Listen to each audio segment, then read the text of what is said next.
Bienvenue sur CivilNet, mon invité est l'avocat Philippe Larochelle. Monsieur Larochelle possède une vaste expérience en ce qui concerne les affaires du droit, des droits de l'homme. Et l'Arménie, justement, elle est en pleine lutte pour ces droits de l'homme, puisque on retrouve l'Arménie auprès des cours internationales contre l'Azerbaïdjan.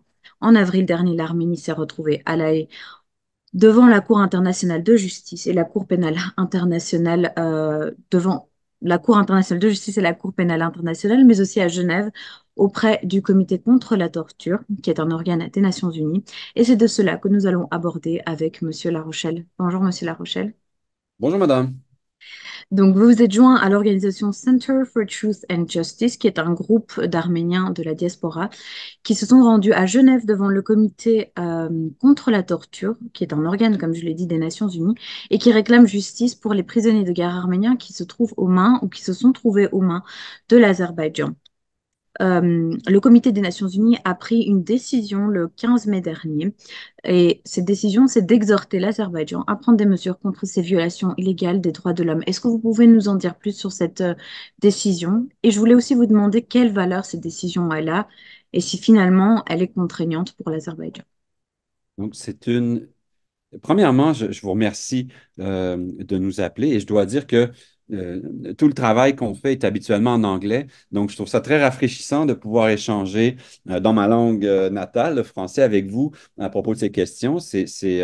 On oublie parfois que l'Arménie fait partie de la francophonie, qui a quand Oui, même une grande, un grand héritage francophone là-bas. Donc, vraiment, je vous remercie de me c'est un plaisir. contacter. Et on va commencer par faire de la sémantique parce que ce que vous appelez décision, ce n'est pas réellement une décision, ce sont des observations. Donc, le Comité contre la torture est chargé, en gros, du respect du respect de la Convention contre la torture, qui est une des conventions des Nations Unies. Donc, la Convention prévoit une interdiction absolue d'utilisation de la torture par les États qui l'ont ratifiée. Donc, je pense, je n'ai pas vérifié là, mais la plupart des États ont ratifié la Convention contre la torture. Sur la planète. Et le comité fait on pourrait dire des revues ou des vérifications, des examens. Voilà, ce sont des examens périodiques de chaque État afin de vérifier jusqu'à quel point ils respectent les dispositions de la Convention contre la torture. Donc, c'est de là qu'on vient. Et juste pourquoi je fais la distinction, c'est que ce sont des observations, donc Mhm, finalement, qui n'ont pas valeur de décision juridique. Parce mhm, que le comité contient des dispositions qui optionnelles, hein, et là, le nombre d'États qui a ratifié ces conventions est beaucoup plus restreint, où certains États donnent compétence au comité contre la torture pour entendre des plaintes individuelles. Et donc là, dans le cas de plaintes individuelles, des individus saisissent le comité après avoir épuisé tous les recours internes de l'État en question pour faire trancher des allégations de violation de la Convention contre la torture, mais de façon individuelle, donc contre un individu donné. On n'est pas là ici, mais il faut quand même préciser pour les gens qui vous écoutent que l'Azerbaïdjan a ratifié les dispositions optionnelles qui prévoient la possibilité de faire des plaintes qu'on appelle devant le comité contre la torture, qui, elles, mènent à des décisions où le comité décide si, dans un cas précis, l'Azerbaïdjan a violé les dispositions de la Convention contre la torture. Donc, il y a, pour votre information, plusieurs plaintes individuelles de prisonniers de guerre, de prisonniers arméniens, qui ont saisi le comité contre la torture grâce au support et à l'assistante du CFTJ, le Committee for Truth and Justice, qui leur apporte une assistance juridique pour mener à bien ces plaintes. Mais ça prend un certain temps. Donc, je reviens à votre question qui concerne les observations qui ont été rendues le 15 mai dernier, suite effectivement à l'envoi d'une délégation, pas seulement du CFTJ, mais de d'autres organisations qui se sont rendues à Genève pour faire état devant le Comité contre la torture de la situation actuelle du respect de la Convention contre la torture par l'Azerbaïdjan. OK? Donc, mhm. il y avait plusieurs organisations non gouvernementales euh, préoccupées par le respect des droits de l'homme, par le respect des dispositions de la Convention contre la torture plus généralement. Donc, si vous voulez, le menu était plus large que simplement la question des prisonniers de guerre arméniens. Le menu concernait en fin de compte des questions très importantes en ce qui concerne la Convention contre la torture, comme par exemple, si vous êtes victime d'actes de torture, est-ce que vous avez des recours effectifs dans l'État où ça se produit pour y mettre un terme et pour faire en sorte que les personnes qui sont responsables des actes de torture doivent faire face à leurs responsabilités et soient condamnés à des amendes et tout. Donc ça, ce sont souvent c'est intéressant parce que ça complétait, si vous voulez, les représentations qui étaient faites par le Center for Truth and Justice relativement à la question des prisonniers de guerre arméniens. Et ce que ces observations du 15 mai ont conclu, c'est que effectivement, comment je pourrais dire, le, l'existence à grande échelle d'actes de torture, en quelque sorte, est facilitée par le fait que les personnes qui en sont responsables ne font jamais face à la justice, qu'il n'y ait pas de répercussions. Comprenez-vous? Mhm. Donc, la Oui. torture, le problème de la torture, c'est pas seulement la personne qui se fait torturer, c'est les conséquences qui en découlent, qui existent ou qui n'existent pas, et donc qui créent une ambiance ou une atmosphère dans laquelle la torture est encouragée et n'est pas réprimée, voire encouragée. Surtout que, on le sait en ce qui concerne l'Azerbaïdjan et le traitement de la minorité arménienne, le problème de la torture n'est qu'une des facettes d'un problème beaucoup plus large Mhm. actuellement dans ce pays. Donc, je voulais mettre, j'ai parlé longuement, donc je vais vous laisser peut-être rebondir sur les éléments que je viens de vous mentionner, mais je voulais juste simplement vous dire que le, les, les observations qui ont été émises par le Comité contre la torture le 15 mai, dont vous avez certainement pu prendre connaissance, euh, sont encourageantes, représentent un grand succès parce que le comité a repris beaucoup des arguments et des éléments qui avaient été mentionnés par le CFTJ lors des représentations qui ont été faites devant le comité contre la torture. Maintenant, je vais terminer en répondant à la dernière question. Quel est le poids, quelle est la valeur, quelle est l'utilité, je pense, c'est une très bonne question, quelle est l'utilité de ces conclusions ou Mhm. de ces observations qui sont, ne nous le cachons pas, là, très sévères à l'égard de l'Azerbaïdjan, pas seulement en ce qui concerne la question des prisonniers de guerre arméniens, mais euh, de manière plus générale sur le paysage un peu désolant que constitue la justice dans ce pays. Donc, ça, ça sert, ces observations sont utiles parce qu'elles permettent, évidemment, les ambassades, les experts politiques, les autres pays n'ont pas l'expertise du Comité contre la torture. Donc, si vous voulez, le plaidoyer qui se fait par les ONG, par les Arméniens, dans la communauté internationale, Mhm. afin de faire cesser les actes désolants de l'Azerbaïdjan à l'égard de la communauté arménienne vont être appuyés maintenant d'un argument de poids qui est celui de Mhm. ces observations. Donc, ça veut dire ça que maintenant, il faut aller taper là où ça fait mal. Il faut saisir les pays de la communauté internationale, l'Union européenne, les États-Unis, le Canada et le reste de ces pays pour leur faire comprendre et leur indiquer quelles sont les conclusions récentes du Comité contre la torture et à quel point ce texte doit être appuyé de sanctions à l'égard de l'Azerbaïdjan pour que cette situation cesse. Donc, le, le résultat n'est pas tant juridique, il Que est politique. politique. Il est politique et il va permettre de bonifier et d'améliorer le plaidoyer. Il va permettre aussi de bonifier ce qui se fait devant la Cour internationale de justice, puisque là, cette problématique avait été abordée aussi devant la Cour internationale de justice. Et Mhm. ces conclusions très récentes du Comité contre la torture vont venir bonifier le dossier contre devant la Cour internationale de justice, où des ordonnances provisoires avaient été rendu concernant ces questions. Donc là, Mhm. ça fera peut-être, nous l'espérons, que les autorités arméniennes se serviront de ces conclusions pour alimenter le dossier à la Cour internationale de justice et demander des mesures plus sévères à l'égard de l'Azerbaïdjan. On reviendra justement sur le cas du CPI, mais avant ça, je voulais vous demander une question justement liée au comité contre la torture. Donc, Center for Truth and Justice a récolté environ non, 530 témoignages de prisonniers de guerre arméniens aux mains de l'Azerbaïdjan. Vous avez évidemment eu accès à ces documents et témoignages. Pour nous, en Arménie, on s'imagine plus ou moins ce qu'il peut y avoir dedans, mais je pense que ça dépasse notre imagination. Qu'est-ce que vous pouvez en dire de ces témoignages? Ces témoignages, ces témoignages sont euh, horribles et troublants. OK? Et c'est ça qui est le plus difficile dans le métier qu'on fait, c'est le décalage entre ce que les individus vivent dans les prisons de l'Azerbaïdjan et les échos ou l'impact, comprenez-vous, qu'on retrouve, nous, dans les plaidoyers qu'on fait. Donc, ça devient, le problème, c'est que ça devient, à quelque part, nous, on est à la croisée on peut pratiquement entendre les cris d'horreur des prisonniers. Et on est dans des salles feutrées, comprenez-vous, là, avec des gens en costume, où ça devient un peu théorique ou abstrait, tout ça. Donc, ça, c'est frustrant. OK? Parce que les choses évoluent lentement. Les choses que je peux vous dire des témoignages eux-mêmes, c'est que ça glace le sang.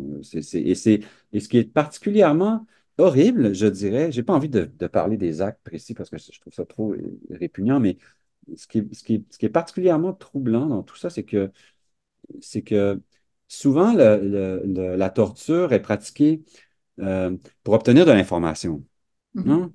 Comprenez-vous? Pour extraire des informations, Guantanamo, on voulait connaître le complot, on voulait avoir des aveux, connaître les rouages d'une organisation ou de plans, ou essayer de déjouer des plans terroristes.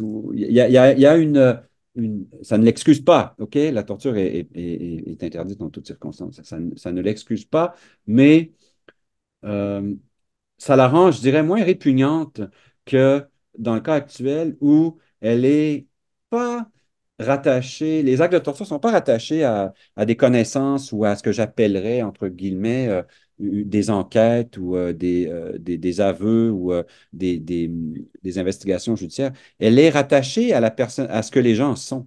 Donc, si vous voulez, c'est des actes de torture qui se rattachent qui visent l'essence des gens, la culture arménienne, comprenez-vous? Donc, elle devient particulièrement abjecte lorsque elle s'en prend pas aux gens eux-mêmes, à l'essence des gens, plutôt qu'aux informations ou qu'on puisse après tenter de la justifier par l'imminence d'une action terroriste. Il n'y a pas de ça ici. Il y a juste des êtres C'est une humains, haine des raciale, concrètement, contre ces... Absolument, absolument, exactement. Comme vous le dites, c'est ça, c'est que c'est un truc déshumanisant, quoi. C'est vraiment donc il y a des gens dans ce qu'on voit, dans tout ce qui court, dans tous les échos qu'on a de ce que les autres rapportent, des traitements qui sont imposés, des paroles qui accompagnent les traitements, OK, où on essaie de Mm. faire de, de- les gens, les Arméniens sont considérés comme n'ayant pas C'est bête. des bêtes. Oui, comme vous le dites, des bêtes ne sont pas humains. Donc, c'est ça qui est particulièrement dur et choquant dans les- les- la façon et le caractère un peu systématique des gens qui sont visés. Donc, c'est très dur à recevoir et ça doit être encore plus dur pour vous qui à quelque part êtes les Arméniens après, et ce qui est particulièrement abject, c'est qu'on fait tout ça en toute impunité, il n'y a pas de conséquences. Après, ces gens deviennent les porte-paroles ou les porte-voix de comprenez-vous, donc sèment entretiennent malheureusement euh, une crainte, une frayeur dans la population Mhm. arménienne, C'est ce vrai. qui est vrai. Et c'est voulu. Je pense que c'est à Oui, dessein. moi je partage votre avis. Je pense que c'est voulu, c'est pour miner toute une Ah ouais, population et pour c'est un moyen d'attaque en fait, de faire absolument, absolument. psychologique. Revenons au CPI, du coup. Donc, en parallèle ou presque, comme vous l'avez dit, les mêmes groupes pour les victimes arméniens ont officiellement demandé à la Cour pénale internationale d'enquêter sur les dirigeants azerbaïdjanais, notamment le président Ilham Aliyev, pour planification, incitation et mise en œuvre de génocide. Et c'est la première fois que du côté arménien, une telle démarche est faite depuis son adhésion au CPI en février 2023. Dans la pratique, je voulais vous demander, parce que c'est une question qu'on se pose beaucoup finalement du pouvoir qu'ont ces cours internationales. Dans la pratique, est-ce que les chances d'appréhender un chef d'État et de le traduire en justice euh, sont grandes ou elles semblent très minces en tout cas? Et qu'est-ce que ça peut dans ce cas-là apporter à l'Arménie que d'intenter quelque chose auprès du CPI? Donc, faut bien comprendre que euh, il y a pas, présentement, il n'y a pas d'enquête d'ouverte là, OK? Mhm, En Arménie. Il faut bien mhm, s'entendre. C'est l'Arménie qui est à partie, non pas l'Azerbaïdjan. Donc, mhm, les, les faits reprochés doivent être à l'égard d'Arméniens ou s'être déroulés sur le territoire arménien. Bref, il y a des questions de juridiction complexes d'abord, là, tout ça. Ensuite, il faut bien comprendre aussi que on voit à l'actualité internationale que les ressources limitées du procureur et mhm. de la Cour sont sur des dossiers jugés plus prioritaires, comme la Palestine, Oui. l'Ukraine, la Centrafrique. Donc là, déjà, le procureur a déjà réussi. Bon, je suis avocat de la défense, donc vous pouvez prendre mes propos avec le grain de sel qu'il mérite, là, mais réussi très imparfaitement à faire son travail. OK? Donc, il n'a pas les ressources nécessaires pour enquêter partout, surtout. Et en plus, ce qu'il faut savoir aussi, c'est que les organisations qui font des, qui, qui- qui tirent comme ça sur la robe du procureur en disant chez nous, ici, il y a Mm. ça, il y en a beaucoup là. Comprenez-vous? Donc tout Oui. le monde, regarde, regarde ici, c'est là que ça se passe. Donc là, il y a, il y a, il y a, il y a tout ça dont il faut être bien conscient que ça ne mène pas à des résultats immédiats, que ça ne mène pas à c'est pas demain qu'on va faire comme pour en Palestine, demander des mandats d'arrêt. Et il y a aussi, il faut bien aussi voir, analyser la, la conduite du procureur de la CPI, qui est une bête médiatique aujourd'hui, hein. Donc, qui veut faire, il aime les coups qui lui apportent de la publicité, avec peut-être des fonds derrière. Demander des mandats d'arrêt contre Poutine, est-ce que ça va, dans les faits, ça va se traduire par des jugements ou par des... C'est plus un coup d'épée dans l'eau ou pas, je ne sais pas, mais un coup, après, bon, on en parle moins, puis on peut se questionner sur la valeur réelle de l'exercice. Un jour, on pourra regarder, mais pour l'instant, en tout cas, ça n'a pas changé grand-chose, ni en Ukraine, ni ailleurs. Poutine n'a pas... je ne pense pas que ça Non. l'empêche de dormir. Donc, ça, c'est juste bien comprendre la dynamique interne, ou en tout cas, ce qu'on peut en saisir et ce qu'on peut en déduire, là, en observant comment les choses se passent à la CPI. Sur la question... Mais par contre, là, donc, il y a un côté il y a un côté, il faut être réaliste, là, OK, par rapport aux attentes qu'on peut avoir après avoir déposé une communication comme celle que l'a fait le CFTJ auprès de la Cour pénale internationale. Il faut être bien clair et pas créer des attentes irréalistes et pas s'attendre à ce que ça soit suivi de résultats immédiats. Ceci étant, c'est quand même important de le faire, justement pour les mêmes raisons que je viens de vous donner. Dans la mesure où le procureur n'a vraisemblablement pas dépêché aucun enquêteur, OK, Mm. en armée n'a vraisemblablement pas une équipe comme il le fait lorsque les Mhm. choses montent en enquête puis en procès, ou des équipes dédiées à l'examen de la preuve, au fait de recueillir de la preuve, au fait. Donc, le procureur n'est pas en mesure, et on peut présumer à 99% qu'il n'y a pas une équipe au sein du bureau du procureur qui est en train de monter un dossier, OK, relativement à l'Arménie. Donc, l'exercice devient important parce que il faut rester dans le radar du procureur et être déjà présent et, à quelque part, pallier un peu au fait que le procureur n'a pas de présence formelle sur le Mhm. territoire arménien, n'a pas une finesse d'analyse encore comme il pourrait y en avoir après des années de travail d'enquête d'avocats chevronnés qui se penchent sur un dossier et qui montent des actes d'accusation. Donc, c'est important de suppléer un peu à cette absence ou à ce manque de ressources pour informer le procureur de ce qui se passe et de ce qui Mhm. pourrait éventuellement constituer. Donc ça, c'est dans les bureaux du procureur. Ils vont lire quand même, OK? Il y a des avocats qui vont lire, il y a des avocats qui vont le regarder. Donc, c'est comme si on les je me retiens d'utiliser les termes québécois. Là. Quand on démarre une voiture, on la redémarre avec une batterie externe, tout ça, on lui donne un peu, on le booste pour lui donner les informations, des éléments Mhm. d'enquête, des C'est éléments un peu, un peu en fait, on nourrit en quelque sorte les éléments d'enquête pour essayer d'avancer, de faire avancer. C'est exactement ça. Donc, c'est un premier pas hyper important pour Mhm. amener l'Arménie sur le radar Mhm. du procureur de la CPI, se positionner pour être prêt à continuer de l'alimenter s'il y a des événements particuliers. Donc, créer un relais pour être prêt à continuer de l'alimenter et être prêt à agir si jamais les choses s'aggravent et deviennent encore pires. Mais là, oups, on sera déjà en position où on sera en mesure d'alimenter le procureur, de coopérer avec lui si jamais il va envoyer des enquêteurs et approfondir les donner, ce qu'on dit nous, donner à ce qui se passe en Arménie toute l'importance que ça devrait avoir. Une autre question là, cette fois, c'est côté Arménie. Donc le pays, le 15 avril dernier, donc la Cour internationale de justice a de nouveau entendu l'Arménie et l'Azerbaïdjan dans le contexte de la bataille juridique qui avait commencé en septembre 2021, lorsque les deux parties avaient intenté des poursuites en représailles l'une contre l'autre. Donc les deux camps s'accusent mutuellement actuellement de nettoyage ethnique Oui. et de violation de la Convention internationale sur l'élimination de toutes les formes de discrimination raciale.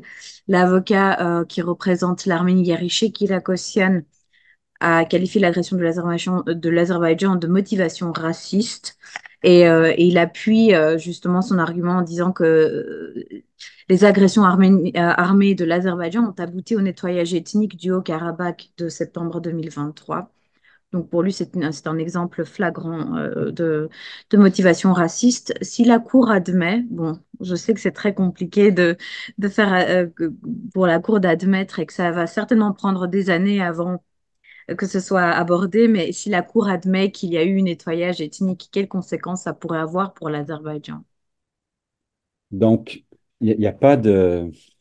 C'est essentiellement déclaratoire, Mm. comprenez-vous? Donc, c'est une D'accord. situation... C'est pas contraignant. Exactement. Mm. C'est ça le problème. C'est ça le problème du droit international. C'est un peu une Mm. illusion, en quelque sorte, parce que surtout en matière de droits de l'homme, en matière financière, en matière d'investissement, il y a des conventions qui sont beaucoup plus contraignantes euh, euh, sur à l'échelle internationale. Mais en matière de droits de l'homme, même les décisions du Comité contre la torture ne sont pas contraignantes. OK? Donc, c'est essentiellement déclaratoire et encore une fois, un peu comme pour ce qu'on disait avec les. Finalement, là, c'est une vraie décision. Là, il faut l'appeler décision. OK? Contrairement contre la torture qu'on doit appeler observation. Mais dans les faits, concrètement, entre la décision de la Cour internationale de justice et les observations du Comité contre la torture, la marge n'est pas très grande. OK? C'est ça il faut bien comprendre. Ça demeure des outils de plaidoyer, ça demeure des outils qui doivent être utilisés dans la sphère politique pour obtenir des résultats. OK? Et tout ça, c'est à géométrie variable. OK? Donc, il n'y a pas un jugement de la Cour internationale de justice ou de Comité contre la torture qui va changer quoi que ce soit sur la conduite des États-Unis ou de la France, par exemple. OK? Par Ben contre, justement, donc c'est-à-dire qu'une impunité, ça reste, on est dans l'impunité oh, malgré tout. on est dans le domaine, le droit international. On est encore en 2024 dans le règne, dans le règne majeur de l'impunité. Sauf si vous êtes sauf si vous êtes la République centrafricaine comprenez-vous, si vous êtes un Ouais, petit joueur. Donc, c'est à ouais, géométrie variable. Donc, l'impunité, ouais, il y a quelque chose. l'Azerbaïdjan, c'est quand même un poids lourd à cause de toutes les, je vais pas revenir à cause de toutes les problèmes politiques actuels, le gaz et tout. Donc, c'est quand même un pays qui prend de l'importance. Donc, en quelque sorte, l'impunité de l'Azerbaïdjan croît. OK? C'est une valeur en croissance. Il faut être réaliste, il faut se le dire. C'est une valeur en croissance. Est-ce que ça veut dire qu'il ne faut rien faire? Absolument pas. OK? On ne connaît jamais comment comment comment comment les trucs vont évoluer sur la scène internationale. Il faut le faire. Il faut avoir ces jugements. Il faut les avoir en main. Il faut aller voir. Il y a encore quelques États civilisés que ça pourrait infléchir, OK? Donc, ça pourrait influer la conduite. Après, il y aura ce genre de jugement peut aider aussi. Il faut aller frapper là où ça fait mal. Donc, aller saisir peut-être les avoirs de la classe qui dirige l'Azerbaïdjan, se servir des gens, regarder, voici une classe dirigeante qui se sert d'un État à des fins de nettoyage ethnique. Donc, c'est pas vrai qu'ils peuvent, en toute impunité, venir en France utiliser leur maison de campagne en Mm. Provence. Donc, comprenez-vous? Mais je- c'est toujours la même chose. Quand on a des clients en droit international, qu'est-ce qu'on va avoir? Ben, des jugements. OK? Mais après, est-ce qu'on va pouvoir les exécuter? Écoutez, il faut les avoir, il faut être prêt. Puis, on sait jamais qu'est-ce qui arrive au détour du chemin quand ils vont avoir besoin. Quel État va vouloir utiliser les jugements pour obtenir des concessions ou Mm. quel impact ça va avoir sur la prochaine élection pour les adversaires de... Comprenez-vous, il y a plusieurs... C'est très... C'est sûr que les élections là-bas, je ne pense pas que ça va avoir d'impact. Mais bon, combien de temps encore? C'est ce qui se passait en Afrique. Il y avait des partis qui dirigeaient les pays depuis des trentaines, des quarantaines d'années, qui commettaient des violations des droits de l'homme. Lorsque les États qui leur donnaient beaucoup d'assistance ont dit, bon, ben, vous ouvrez le jeu et tout. Bon, ben là, tout à coup, tous les jugements qui étaient rendus par le Comité contre la torture ou les instances tout ce qui avait été décidé par les instances internationales, tout à coup prenait une certaine importance et venait euh, créer des difficultés aux gens qui étaient au pouvoir depuis longtemps. Eh bien, merci beaucoup, Monsieur La Rochelle, pour cette discussion. Il n'y a pas de C'était souci. N'hésitez pas. Je suis désolé des difficultés logistiques d'organiser tout ça et de s'assurer qu'elle ait lieu, mais ça me fait grand plaisir de pouvoir partager et de discuter. pareillement. Merci de nous avoir éclairé un maximum quand même, hein. Quant à vous, merci d'être resté avec nous et continuer à suivre CivilNet.